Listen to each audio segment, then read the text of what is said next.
پوچھا مولا اگر کوئی آپ کا شیعہ پہلی بات تو گناہ کر سکتا ہے؟ امام نے کہا انسان خطا کار گناہ کر سکتا ہے۔ کہا مولا اگر گناہ کرے کیا ہم اسے فاسق کہہ سکتے ہیں؟ فرمایا نہیں، اس کے عمل کو فاسق کہو، اس کو فاسق نہ کہنا۔ فاسق العمل ہے پر طیب الروح ہے، ہمارا چاہنے والا عمل کا تو فاسق ہو سکتا ہے لیکن اس کی روح کیا ہے؟ پاک ہے۔ کہنے لگا مولا کیسے پتا چلے وہ آپ کا حقیقی شیعہ ہے؟ فرمایا اگر گناہ کرنے کے بعد اس کے چہرے پہ ندامت کو دیکھو، پشیمانی کو دیکھو تو سمجھ جانا ہمارا ہے، لیکن اگر گناہ کرنے کے بعد گناہ کی لذت اس کے وجود میں باقی رہے۔ کسی نے پوچھا مولا توبہ کب قبول ہوتی ہے؟ امام نے فرمایا تمہاری توبہ تب قبول ہوگی جب تو توبہ کرنے بیٹھے، فار ایگزامپل دعائے کمیل میں توبہ کرنے بیٹھے، جس گناہ سے توبہ کر رہا ہے اگر اس گناہ کی لذت تمہارے وجود میں باقی ہے تو سمجھ جانا تمہاری توبہ قبول نہیں ہوئی۔ جب تک اس گناہ کی نفرت تمہارے دل میں نہیں آتی فرمایا تب تک تمہاری توبہ قبول نہیں ہوتی۔ تو پہلی نشانی فرمایا اگر گناہ کرے تو پشیمانی اس کے وجود میں ہو، جب تک پشیمانی نہیں ہے فرمایا تب تک یہ ہمارا شیعہ نہیں ہے اور مقابلے میں آ سکتا ہے۔ دوسری چیز معصوم فرماتے ہیں فرمایا کچھ ایسی عادتیں، کچھ ایسے گناہ انسان کے وجود میں ہوتے ہیں جو گناہ ان کو اولیاء خدا سے دور کر دیتے ہیں۔ یہ گناہ ایک ایسی کثافت ہے، ایک ایسی نجاست ہے جو لوگوں کو اہل بیت سے دور کرتی تھی۔ یعنی جس طرح میگنیٹ ہوتا ہے، اگر آپ کے وجود میں گناہ ہے، قرآن کہتا ہے انما یرید اللہ لیذھب عنکم الرجس اہل البیت ویطہرکم تطہیرا، کہ اہل بیت کو ہر طرح کی رجس اور نجاست سے دور کیا۔ اگر نجاست میرے وجود میں آئے، اگر جھوٹ کی نجاست میرے وجود میں آئے، اگر بغض و نفاق و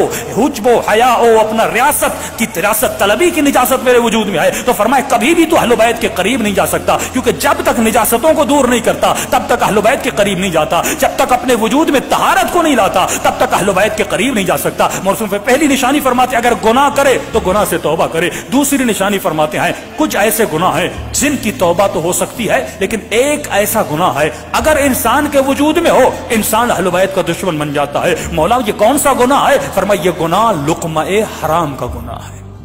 اگر حرام کا لقمہ کسی کے پیٹ میں جائے فرمایا اس گناہ کی نجاست اتنی بڑی ہے کیونکہ اللہ نے کچھ گناہوں کو چھپا کے رکھا ہے، اگر وہ گناہ کسی کے وجود میں آ جائے تو فرمایا اس کی توبہ قبول نہیں ہوتی، اس کی عبادت قبول نہیں ہوتی۔ 40 دن نماز شب پڑھے لیکن اس کی نماز شب قبول نہیں ہوتی کیونکہ اس کے وجود میں لقمہ حرام ہے، حرام کے لقمے سے بڑے۔ ایک ایران کا بہت بڑا مجتہد تھا، کسی بہت بڑے شیعہ سے ملنے گیا، یہ شیعہ ان سے ملے، ان کے سامنے سفرہ لگایا، انہوں نے کھانا کھایا، کھانا کھانے کے بعد انہوں نے قبلہ کے سامنے ایک فائل لائی کہ قبلہ بہت سارے مکان ہیں اوقاف کے جو لوگ زمینوں کو وقف کرتے ہیں، ایک زمین ہے اگر آپ سائن کر دیں اس پہ بڑا اختلاف ہے، یہ ون سائیڈڈ ہو جائے گی، ہمارے ہاتھوں میں آ جائے گی۔ یہ سمجھ گئے یہ کھانا کھانا نہیں تھا، یہ رشوت کا کھانا تھا۔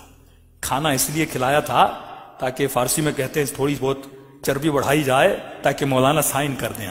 تو انہوں نے فوراً غصے میں اٹھ کے کھڑے ہو گئے کہ تم میں خوف خدا نہیں ہے، میں نے اتنے سال اپنے پیٹ کو حرام کے لقمے سے بچایا، آج تم نے رشوت کا مال میرے پیٹ میں ڈال دیا۔ پہلے علماء سود کا نام سنتے تھے، پہلے ربا کا نام سنتے تھے تو مومن کے پاؤں کھڑے ہو جاتے تھے، رونگٹے کھڑے ہو جاتے تھے، لیکن آج کتنی آسانی سے لوگ سود کھا رہے ہیں، آج کتنی آسانی سے لوگ حرام کھا رہے ہیں اور ذرہ برابر پرواہ نہیں ہے۔ کیوں؟ کیونکہ ملئت بطونکم من الحرام، جب شکم میں لقمہ حرام چلا جاتا ہے معصوم فرماتا اس کے اوپر کسی چیز کا اثر نہیں ہوتا، فوراً یہ مجتہد وقت اس جگہ سے نکلے۔ ان کے شاگرد کہتے ہیں یہ حوض کے کنارے گئے، اپنی انگلیوں کو اپنے منہ میں اتنا مارا کہ ان کا پورا پیٹ خالی ہو گیا، منہ سے آنسو بہ رہے تھے اور کہہ رہے تھے پروردگارا کبھی مجھے اپنی عبادت کی لذت سے محروم نہ کرنا، یہ لقمہ حرام میں نے اپنی مرضی سے نہیں کھایا، اس ملعون نے مجھے لقمہ حرام کھلایا تھا۔ یعنی اتنی پرواہ تھی لقمہ حرام کی۔ معصوم فرماتے اس لقمے سے بچنا جس کا مال پاک نہیں ہے، ہمارے مال کو پاک کرنے کے لیے کہا خمس دو، ہمارے مال کو پاک کرنے کے لیے ایسی جاب کو اختیار کرنا، ایسے پیسے کو اپنے گھر میں لانا، ایسی غذا کو اپنے سفرے پہ لانا کہ جب یہ تمہارے بچے اس غذا کو کھائیں، کتنے سال زندگی میں رہو گے لیکن اگر دنیا سے چلے جاؤ گے، اگر حلال کا مال اپنے بچوں کو سفرے پہ نہیں رکھا، کل مر جاؤ گے، یہ بچے اس مال سے کیا کریں گے؟ اگر عیاشی کریں گے، اگر گناہ کریں گے، نقصان کس سے ہوگا؟ تمہیں ہوگا۔ لیکن بچے کی تربیت ایسی کی جیسی حسین ابن علی نے کہی، اگر مر جاؤ گے یہ بچہ ایک بسم اللہ الرحمن الرحیم پڑھے گا، رسول خدا فرماتے ہیں کئی دن سے کئی مہینوں تک اس کا عذاب جہنم ختم ہو جاتا ہے